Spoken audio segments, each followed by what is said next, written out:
A long time ago, Christians who were living in the land that we now call Turkey were in serious trouble. What had happened was that their Christian faith and their Christian ways of living made them stand out as different in their culture and aroused the suspicions, sometimes the hostilities of their neighbors. These early Christians must have felt much like some Muslims feel in America today. These Christians dressed differently than the people around them. They prayed differently, and people wondered if they were dangerous to the Roman government. Things got so bad for them that some of them were getting very discouraged. They were beginning to lose their faith and lose their hope. So another Christian, perhaps in Rome, wrote a letter to these discouraged Christians in Turkey to give them support and encouragement. That letter's in the New Testament, and we call it 1 Peter, and listen to some of what this letter says.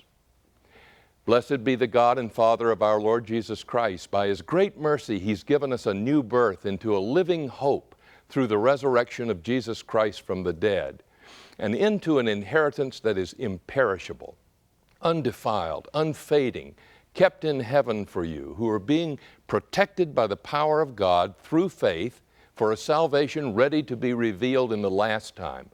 In this you rejoice, even if now for a little while you have had to suffer various trials, so that the genuineness of your faith, being more precious than gold, that though perishable, is tested by fire, may be found to result in praise and glory and honor when Jesus Christ is revealed. In her beautiful book, Intensive Care, Mary Lou Wiseman tells the moving and tragic story of the death of her 15-year-old son, Peter, from the terrible disease muscular dystrophy. She tells about an astonishing thing that happened right at the moment of his death. Peter's body was completely paralyzed in the final stages of his disease, and the delirium of death was taking over his mind in the last few minutes of his life. He was moaning and random and disconnected in his thoughts. His voice, wrote Mary Lou, sounded so far away, so lost. But then suddenly, in a surprisingly clear voice, Peter spoke directly to Larry, his father. Daddy, what does impudent mean? Bewildered and frightened, Larry and Mary Lou looked at each other. What could this strange question from their dying son possibly mean? Daddy, what does impudent mean? Even though he had tears streaming from his eyes, Larry answered Peter matter-of-factly. Impudent. Son, impudent means bold. It means shamelessly bold. Peter paused for a moment, death closing its grip on him, and then he said, then put me in an impudent position. And sure enough, just before their son died, Larry and Mary Lou positioned Peter's arms and legs in a posture of bold defiance, and an impudent position in the face of death. I think there's something to learn from this story about the nature of Christian hope. Christian hope is a kind of impudent position over against the powers of death. Christian hope is not something sweet and mild. It's not wishful thinking. I hope it doesn't rain this weekend, or I hope the economy gets better soon. Christian hope is not even about progress, the hope that human ingenuity will bring in a brighter tomorrow. I hope they build an electric car that doesn't pollute the atmosphere. Those may be good hopes. But when Christians use the word hope, they mean something different by it. Christian hope is the faith that in a world of violence and warfare and suffering, that none of these things has the last word. That over against all of the visible evidence, love is finally stronger than hate.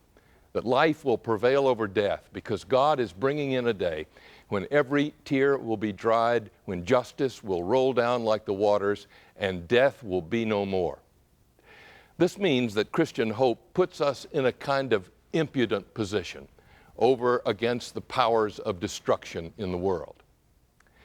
In the southern city where I live in the 1950s, the Ku Klux Klan every year used to march down the main street of the African American community.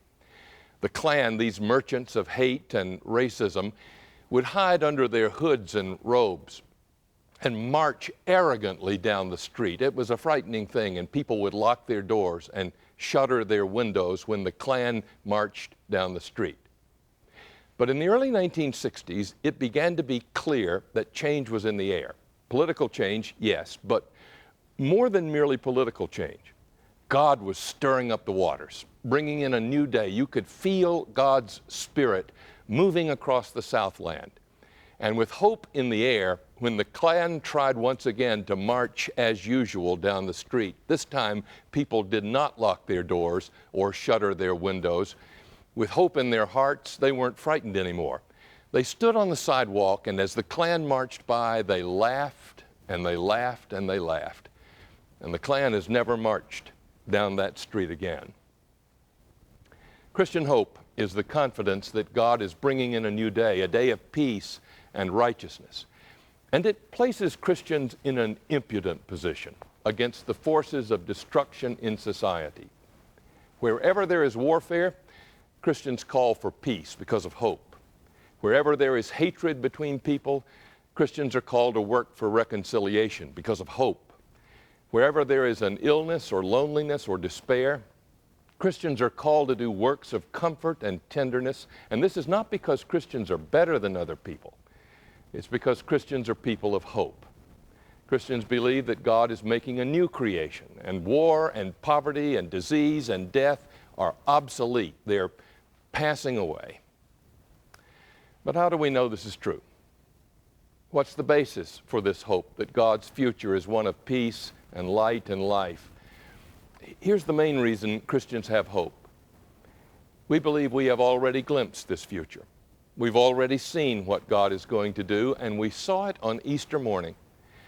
On Friday afternoon, the forces of injustice and violence and death won their usual victory, but on Easter, God destroyed the powers of darkness and raised Jesus from the dead. The resurrection of Jesus is God's impudent position over against the power of death in the world. When God raised Jesus, God put Jesus in an impudent position over against the forces of darkness. As the writer of 1 Peter put it, we have a living hope through the resurrection of Jesus Christ from the dead. Not long ago, at the church where I worship, we were celebrating the Lord's Supper, Holy Communion. Our pastor stood behind the table and issued an invitation for all of us to come to the meal. He said, if you are hungry for a world of justice, if you're hungry for a world of peace, if you're hungry for a world where every tear is dried and death and pain are no more, then come to this table and eat. Now, our pastor says something like this every time we have the Lord's Supper, so most of us heard his words and we took them in stride. But there was worshiping with us that day a homeless woman who had come into the church that day to find some shelter against the cold, to be around other people, and to worship. And when she heard those words, if you're hungry for justice, hungry for peace, hungry for life, come, she jumped up from her pew, ran down the center aisle of the church, and fell on her knees at the table with her arms wide open. We all recognized what was happening, and it brought our own faith to new life. This woman had no place to lay her head, but she had the most precious possession of all, the gospel. She had hope. So in a world of hunger, warfare, and despair, don't forget, we've been given a living hope through the resurrection. And now, because of this hope, we get out into that world and we work for the homeless to find homes. We work for the hungry to be fed. We work for the troubled to find peace because of the hope in the resurrection of Jesus Christ. We are placing ourselves in this world in an impudent position.